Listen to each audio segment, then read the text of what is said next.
Marine has been in the tunnel for 11 seconds when the rifle becomes useless. Peleliu, September 1944. The cave narrows to the width of a man's shoulders, and what's waiting at the far end is close enough to hear breathing. He lets the rifle hang. He draws the .45. What he fires is 230 grains of lead at 800 feet per second, and the fight ends before the second shot is needed. He chambers a fresh round by feel in the dark and moves forward. He does not think about caliber theory. He thinks about what worked. 40 years later, the United States Army formally decided that pistol was obsolete. Numbers, NATO obligations, a Beretta M9 that held 15 rounds against the 1911 7. The case was made and closed. The men of Delta Force read the same documents, and they kept the .45. The dark reason they kept it is not sentiment. It is the cold arithmetic of what happens when a man in a room has to stop another man from reaching a trigger. And the only measurement that matters is how many rounds that takes. The 9mm Parabellum had been proving itself since 1902. By 1985, it was the standard cartridge of virtually every NATO military. British, German, Italian, French, every ally the United States would fight alongside in the European theater that Cold War planning assumed was the next war. That assumption was not irrational. Soviet armored divisions along the Fulda Gap were real. The scenario they represented, large-scale, mechanized warfare across Central European terrain, was the war NATO had spent 3 decades preparing to fight. In that context, pistol selection was a logistics question more than a lethality question.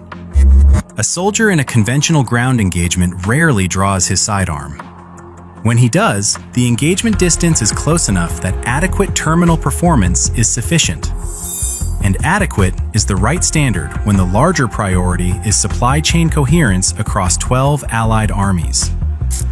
The Beretta M9 solved that problem with a weapon that had earned its selection through years of U.S. military pistol trials and considerable institutional controversy. It survived mud tests, temperature extremes, and drop evaluations that disqualified inferior designs quickly. The decision was driven by standardization, capacity, reliability, cost, and NATO compatibility, not by a simple claim that the 9mm was more lethal, but by the correct observation that for the war being planned, the difference in terminal performance between service pistols was less important than having one round that worked across a dozen Allied armies.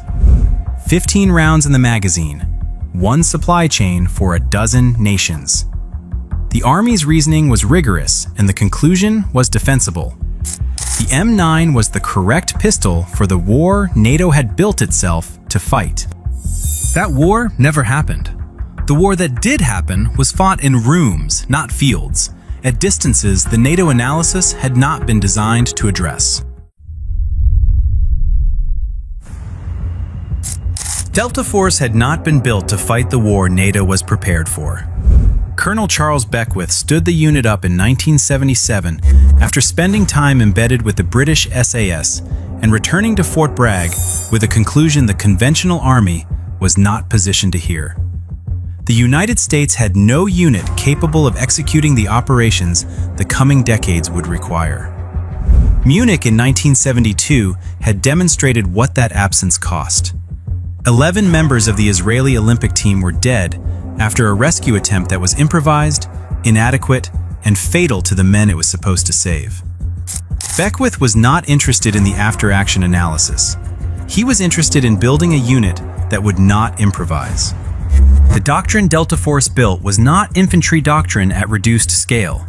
Close quarters battle, the specific craft of clearing rooms and moving through structures where the engagement distance is measured in steps rather than meters, compresses every variable of a conventional firefight into a window shorter than conscious thought. At those distances, a miss is not a missed opportunity to wound. It is time given to a man who is still moving toward the thing you are there to protect. Delta Force studied every documented hostage rescue on record. They trained at Hereford with the SAS. They ran every scenario their operators would be expected to execute, and the pattern their training and experience kept reinforcing was the same. At close range, under the conditions their missions required, the 45 fit the unit's close-quarters doctrine in ways the 9mm did not. Not in every scenario, but in the specific geometry that Delta Force was built for. When the M9 mandate arrived in 1985, Delta Force understood precisely what the institution was asking them to trade away. The physics are not complicated. A standard 9mm NATO load sends a 115-grain bullet at approximately 1,200 feet per second. A 45 ACP ball round moves a 230-grain projectile at 830. The 9mm is faster. The 45 is heavier. Terminal ballistics at close range is a function of momentum and wound channel diameter. The 45 makes a larger hole, a function of bore diameter that is not contested. Its heavier, slower projectile was what operators who trained with both rounds daily had come to trust at the distances where their work actually happened. At 7 feet, the argument is not theoretical. It is the difference between a threat that stops and a threat that keeps moving. In a room with a hostage in the corner, the margin between one round and two is not an abstraction. It is the margin the mission cannot afford. The second consideration was one the standard procurement analysis had not weighted: suppressed fire. Delta Force worked in environments where a suppressed pistol was not a preference. It was the mission requirement. A suppressor reduces a weapon's sound signature by containing the muzzle blast. What it cannot do is eliminate the supersonic crack of a bullet breaking the sound barrier in flight.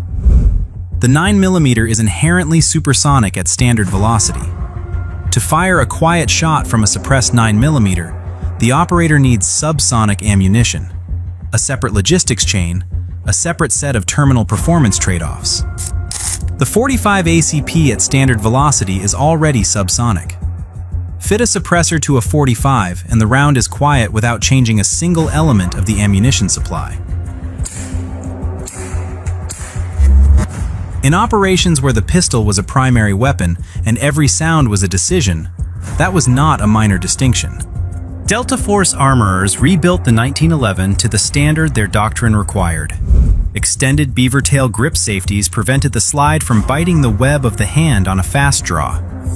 Trigger groups were refined until they broke clean at a consistent weight with zero creep. Adjustable rear sights replaced the fixed GI configuration. Muzzles were threaded for suppressor attachment. The pistol that went into operations was not the weapon a Marine had drawn in the caves of Peleliu in 1944. The frame was the same, the operating principle was unchanged, but it had been rebuilt to perform at the standard a hostage rescue required, not the standard a general issue sidearm required. Those are different standards. Delta Force built to the harder one.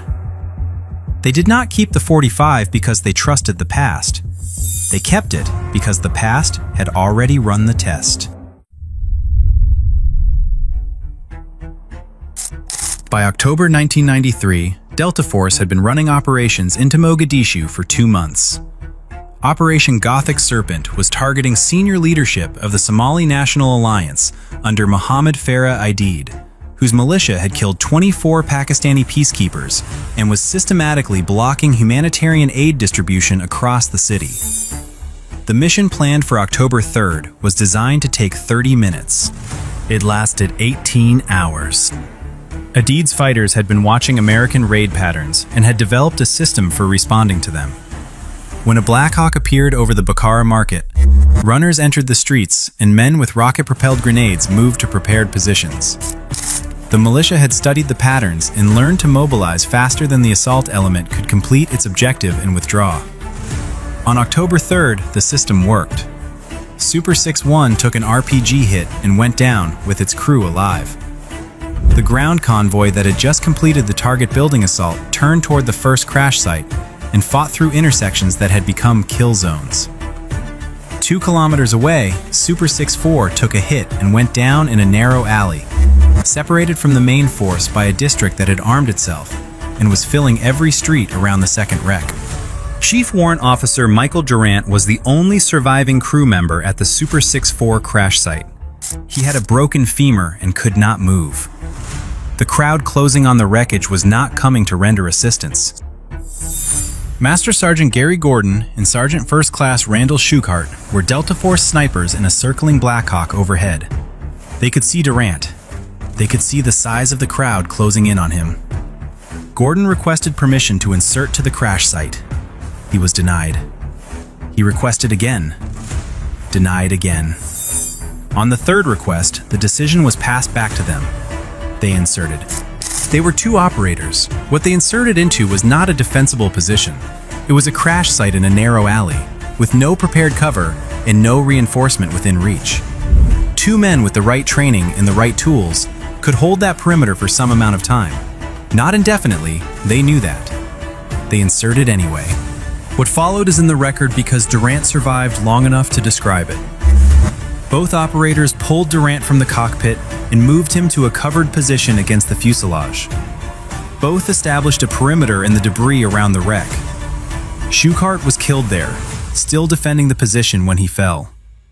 Gordon continued the fight after Shughart went down. He gave Durant a weapon from the wreckage. He kept fighting, eventually reduced to his pistol when his rifle ammunition was gone, and was killed in that position. Durant was eventually taken prisoner, later released, and lived to recount what had happened in that alley between the two operators' insertion and the moment the perimeter collapsed. Gordon and Shughart received the Medal of Honor, the first awarded to Delta Force operators. The citations describe men who understood the tactical situation with complete clarity, who calculated that two trained operators extending a perimeter gave one wounded pilot a measurable survivable chance, and who acted on that calculation without hesitation and without confusion about what it would cost them. That is what years of close quarters discipline produces in men trained to make decisions at distances where the margin is seconds. Not recklessness, but precision under conditions that destroy precision in untrained men. That fight, a wrecked helicopter, a closing crowd, two operators in a Somali alley, was fought at the distances Delta Force had always trained for. Threats came through doorways and around corners at arm's length. The pistol mattered in exactly the way that every training iteration, every ballistics analysis, every modification their armorers had applied to a design already decades old had said it would matter. Not because anyone in that alley was thinking about caliber theory or procurement decisions, because the tool Delta Force had built for that geometry and refused to trade away when the mandate came down in 1985 was in their hands when the geometry arrived. The United States Special Operations Command had not waited for Mogadishu to reach its conclusions. In the early 1990s, SOCOM pursued the Offensive Handgun Weapon System program, a requirement for a .45 ACP pistol built around suppression capability, close quarters offensive use, and the durability and precision that special operations imposed. The program produced the Heckler & Koch Mark 23. It was chambered in .45 ACP. The selection of the .45 for the Mark 23 was not sentiment. It was the output of a requirements analysis that asked the same question Delta Force operators had answered informally in 1985. What does terminal performance need to look like when the engagement distance is inside a room and the cost of an insufficient round is a hostage? SOCOM's engineers arrived where the operators had always stood. The United States Marine Corps made a similar period-specific choice with the M45A1, a government pattern 1911 fielded to MARSOC, reconnaissance units, and special response teams. Not because the Marine Corps was attached to tradition, but because when the specific conditions of special operations work were made the basis of the requirement, the analysis kept arriving at the same caliber. The 9mm was right for the war it was built for. The Special Operations mission required something different, and the institution eventually organized around the conclusion its operators had reached first. The 9mm's advocates were not wrong about the weapon. They were wrong about which fight to optimize for. The .45 ACP was created because the Army confronted a specific failure at the turn of the 20th century. Moro warriors in the Philippines had continued fighting after taking multiple hits from .38 caliber revolvers, and the Army needed a round that stopped what it hit without ambiguity. The requirement was written in blood. The answer was a 230-grain bullet, wide enough to create a wound channel that left no question about the outcome. The 1911 was built around that round. Marines carried it through Belleau Wood in 1918. They carried it into the cave systems of Peleliu in 1944. Delta Force operators carried it into Somalia in 1993. The requirement never changed. The enemy changed. The terrain changed.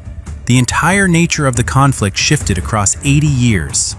But the geometry of a close fight did not. A room is still small. A threat is still close. The cost of an insufficient round is still measured in human lives. And the men nearest to that cost have always understood it before the institution did.